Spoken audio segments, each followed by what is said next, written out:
great Saint Ramanujacharya asked one of his disciples, Mahapurna, to bring Sri Ramanuja, whom he had earlier blessed, to Srirangam. However, by the time Mahapurna returned to Srirangam along with Sri Ramanuja, Ramanujacharya had given up his body.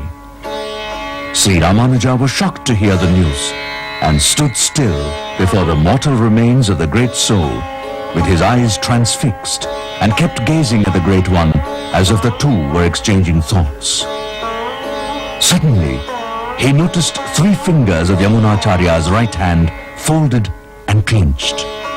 Upon inquiry, he came to know that the fingers used to remain straight.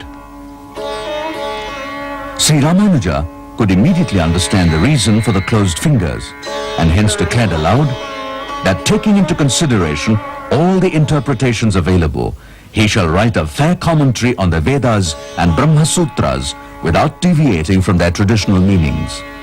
As an act of gratitude to the great sages Parasara and Vedavyasa, who, out of compassion, wrote gems among Puranas, he would name greatly learned Vaishnava after them, so that the greatness of the sages is always recalled and remembered by the people for a long time to come.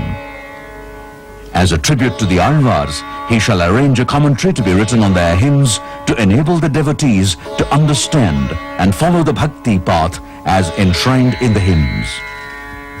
No sooner each of this was said, the fingers relaxed one by one and became straight. All were exceedingly amazed to witness this, and it became clear that this young Ramanuja was going to hold the position of Ramanujacharya in time to come. Everyone considered Sri Ramanuja as the Ekalavya of Ramanujacharya.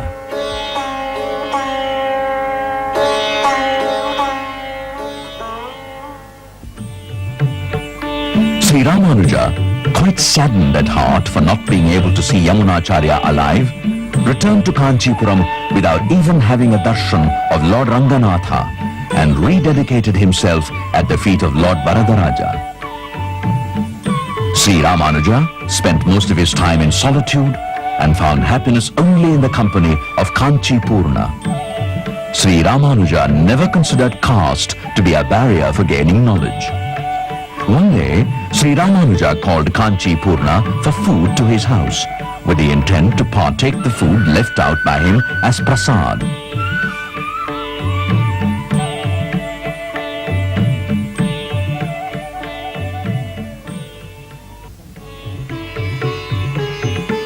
Tanjambal, the wife of Sri Ramanuja, was much devoted to her husband and was particular about the observance of traditions and customs.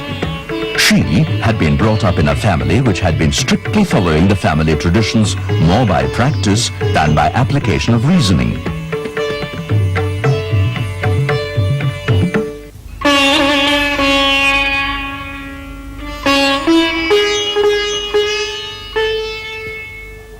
Kanchipurna, having come to know of Sri Ramanuja's inner desire, fulfilled his word of taking food in his house by carefully avoiding Sri Ramanuja from taking the much-awaited prasad.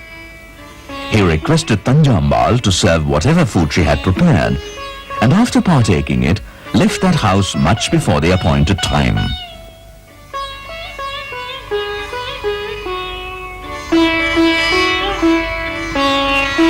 Tanjambal, true to the observance of the family traditions, took bath for a second time, cleaned all the vessels, and cooked afresh for her husband.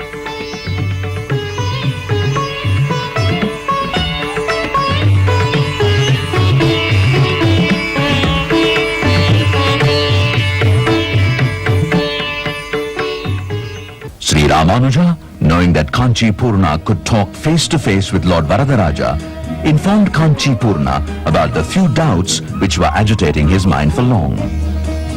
Sri Kanchipurna clarified all his doubts, and as per the command of the Lord Varadaraja, asked Sri Ramanuja to take refuge in Mahapurna, who was a personification of virtues. At Srirangam, the devotees commissioned Mahapurna and his wife to leave for Kanchipuram to bring Sri Ramanuja. As ordained by Lord Varadaraja, Sri Ramanuja proceeded to Srirangam to become the disciple of Mahapurna. To the joy of both, they met each other midway at Madurantakam.